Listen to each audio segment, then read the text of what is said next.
होगा जो वो बालक दुनिया में नाम करेगा। जाओ। और बाबा नारद क्या बोले, परीक्षित जी बड़े समझा करके, लौट जाओ, जाओ, लौट जाओ।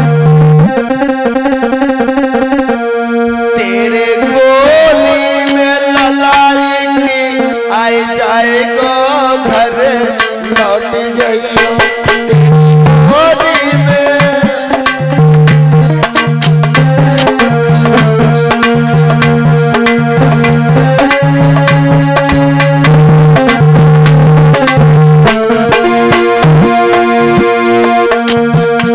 तेरी गोदी में खिलौना की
बालक पैदा होगा दुनिया में नाम करेगा।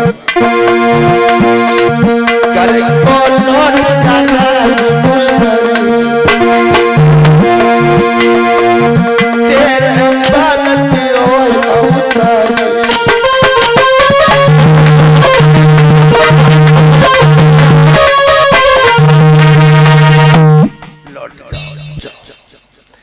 आज मैया सुनीति बाबा नारद के वचनों को सुन करके परीक्षित जी झोपड़ी में आ गई, पति का इंतजार करने लगी। बारे परमात्मा, हे ईश्वर, इधर आवाज लगा रहे। हाँ। रानी दरवाजा खोलो, जब ना खोलो तो याद किसकी आई महाराज? मैया सुनीति की याद वो होती तो दरवाजे पर मेरा इंतजार करती, मेरे बगैर भोजन नहीं करती, लेकिन तू सो गई। मैंने बहुत समझाया था सुनीति को शादी नहीं करेंगे, लेकिन नहीं मानी, नहीं मानी। आज ये दिन देखने को मिल रहे हैं। अब मैं क्या करूं? वो बेचारी रूखी सूखी खा करके गुजर चलाती है। अब मैं भूखा हूं, अब मैं जरूर जाऊंगा, जरूर जाऊंगा। आज मैया से मिलने के लिए महाराज उत्तानपाद चल दिए। रात आधी है, आधी रात के वक्त पर मैया के झोपड़ी के पास पहुंची तो मैया सोई नहीं। नाना क्यों सो सकती है? याद पति की आ रही थी और घोड़े के पैरों की आवाज सुनी है मैया सुनीति ने कटाकट की, तो मैया झोपड़ी से बाहर आई।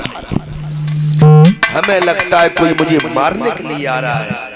रात आधी है और महाराज उत्तानपाद को देखा।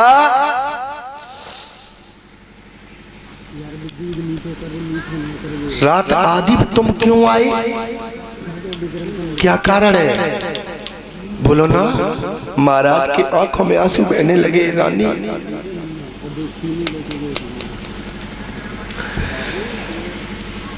कुछ कुछ पूछो, तुम्हारी बात अगर मैं नहीं मानता तो ये दिन देखने को नहीं मिलते। क्या हुआ? बोल। सारी बात कह सुनाई महाराज उत्तानपाद ने मैया सुनीति को, और जवाब दिया। उसने दरवाजा बंद कर लिया। मैं भटकता रहा, भूखों मर गया। मैं शिकार खेलने के लिए गया था, लौट के आया तो दरवाजा बंद था।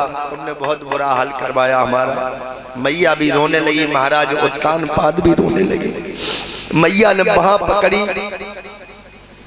और झोपड़ी के अंदर ले पहुंची। अंदर चलो, मैं भोजन कराऊंगी, चलो।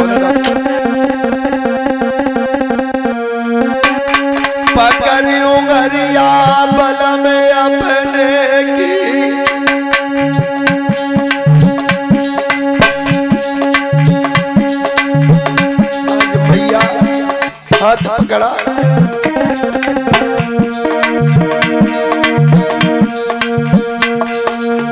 पकड़ उमरिया बल में अपने की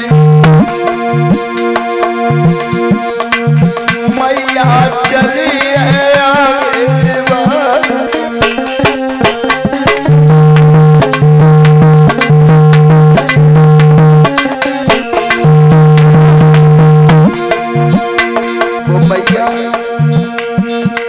आगे को लेकर के चली झोपड़ी के अंदर माँ।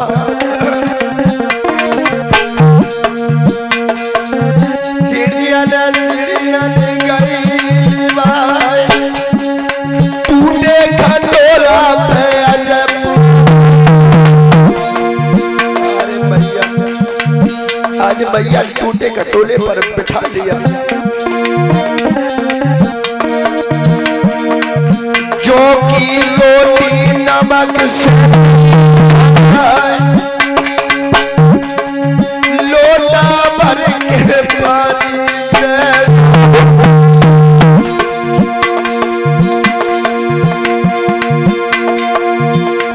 मेरे महाराज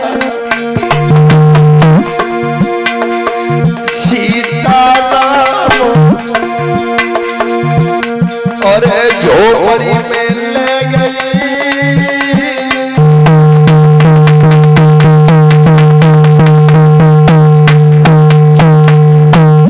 आज झोपड़ी में लेकर के पहुंची। जौ की रोटी नमक से दी। बारे समय बारे भगवान कितना इम्तिहान ले रहा है। मैया ने जौ की रोटी नमक रख दिया और कहा महाराज खा लीजिए। आज कितना प्रसाद अच्छा लग रहा है। आज महाराज खा रहे हैं जो 56 प्रकार के भोजन खाने वाले महाराज। उत्तान पाद रूखी रोटी घी भी नहीं लगा है, उस पर नमक रखा है, वो भी जौ की रोटी।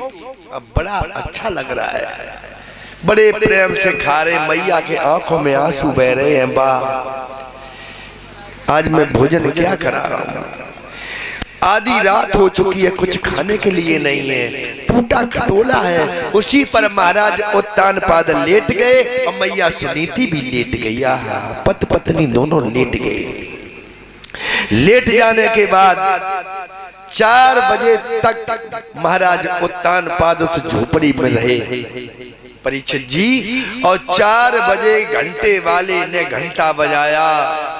मैया झुझलाने लगी, अरे कमीन मुझे और पति के साथ सो लेने देता।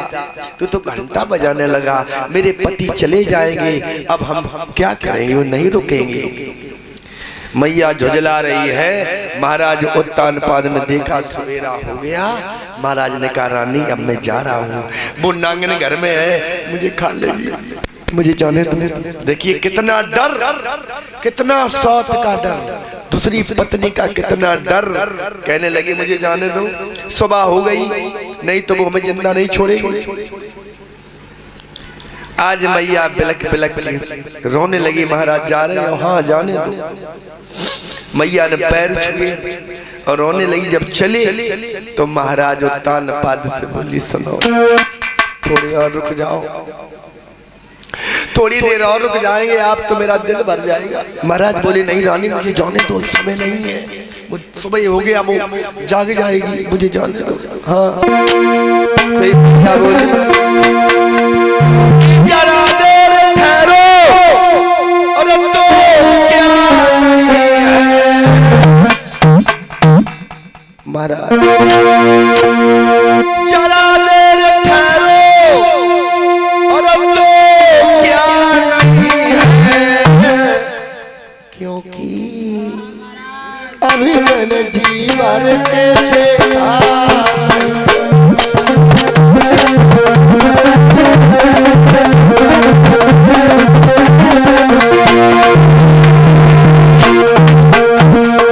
अभी मैंने जी भर के देखा नहीं है।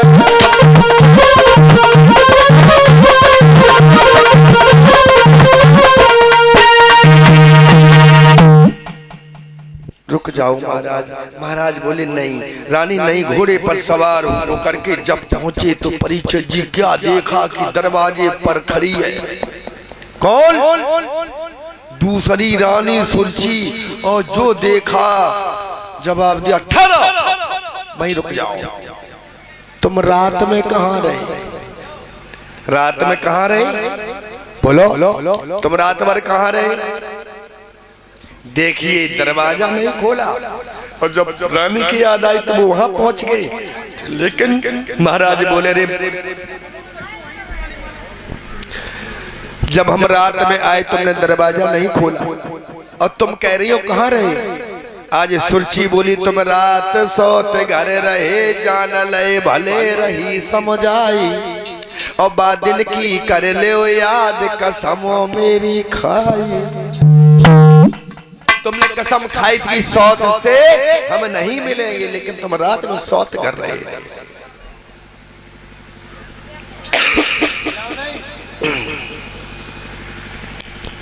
महाराज उत्तान पाद कहने लगे, तुम उस दुखिया को क्यों दुखी कर रही हो? तुम उसके घर गए, उसके घर गए, उठा तलवार और मेरी गर्दन को काट दे। तुझे विश्वास नहीं है? तुझे विश्वास नहीं है कि मैंने कहा नहीं गया हूं और तू नहीं मानती है तो मेरी गर्दन काट दे। सोई जवाब दिया, कोई बात नहीं, हम तो वैसे ही कह रहे थे, देखो चुटकौन चोर पकड़ रही, लेकिन मालूम नहीं। सोई बोली, चलो। उधर बता रहे उत्तरानंदन परिचय श्री सुखदेव जी महाराज। अब रानी ने हाथ पकड़ो। देखो स्त्रियों में ये कमी होती है, अगर पति थोड़ा टैट हो जाए तो ऐसी बातें मीठी मीठी करे कि शरबत नहीं की बात में दारू है। ऐसो मालूम पत्नी की बातन में शरबत गुरु है। सोई हाथ पकड़ो और महाराज को तान पाद से बोली, सुरुचि नाराज ना हो ना, कि जो तुमको करे हमें सोई, तुम बिन नहीं रह पाऊंगी राजा, तुम बिन मैं मर जाऊं।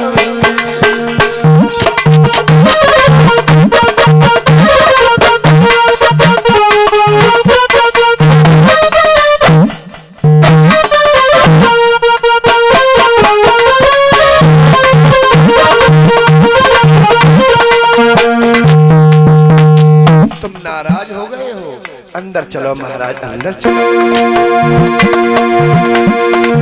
नहीं चाहिए मोहे माल खजानो, नहीं मोहे जेवर बनवानो,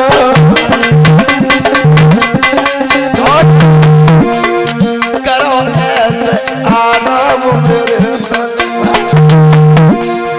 करो ऐसे आराम मेरे संग, और एक खटिया पे बैठक राजा तुम बिना।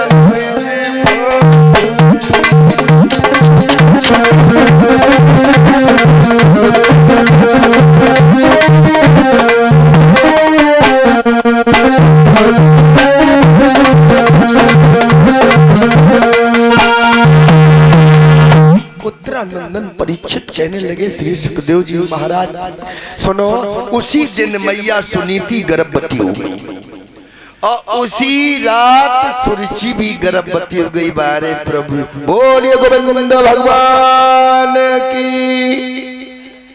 दोनों रानियां गर्भवती हो गई, बारी किस्मत। उधर सुरुचि भी गर्भवती है, इधर सुनीति भी गर्भवती है, लेकिन एक पुत्र नहीं था। बारे परमात्मा, बारे प्रभु तुम्हारी बड़ी बड़ी डोरी है, बड़े बड़े लंबे हाथ हैं। धीरे धीरे समय गुजरता चला गया, 9 माह पूरे हुए तो इधर जंगल में जो मैया सुनीति है उसके एक पुत्र पैदा हुआ, और इधर महलों में एक पुत्र पैदा हुआ। दोनों जब पुत्र पैदा हुए तो एक पत्तों पर पाला जाता है और एक पालने में पाला जाता है, कितना फर्क है। अब धीरे धीरे नामकरण संस्कार हुए। विद्वानों के द्वारा जब नामकरण संस्कार हुआ तो वन में जो बालक पैदा हुआ उसका नाम रखा गया ध्रुव, और जो महलों में पैदा हुआ उसका नाम रखा गया उत्तम। अब धीरे धीरे दोनों बड़े हुए, अब धीरे धीरे बड़े हुए दोनों मेरे कथा के प्रेमियों।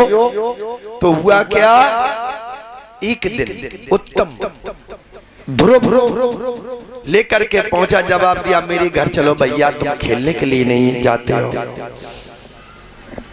तो उत्तम के साथ में ध्रुव चल दिए, और जब ध्रुव चल दिए मेरे कथा के प्रेमियों पहुंच गए। महाराज उत्तानपाद ने देखा कि हमारा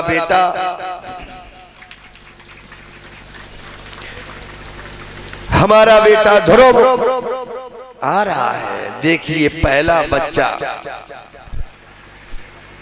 बड़ा बेटा तो गोदी में ले लिया, और जब गोदी में ले लिया उत्तानपाद ने ध्रुव को, तो एक चुगला वहीं खड़ो रहे। तो चुगला ने देखा, वाह भाई वाह, इसका बच्चा उत्तम जमीन में खड़ा और दासी का लड़का गोदी में।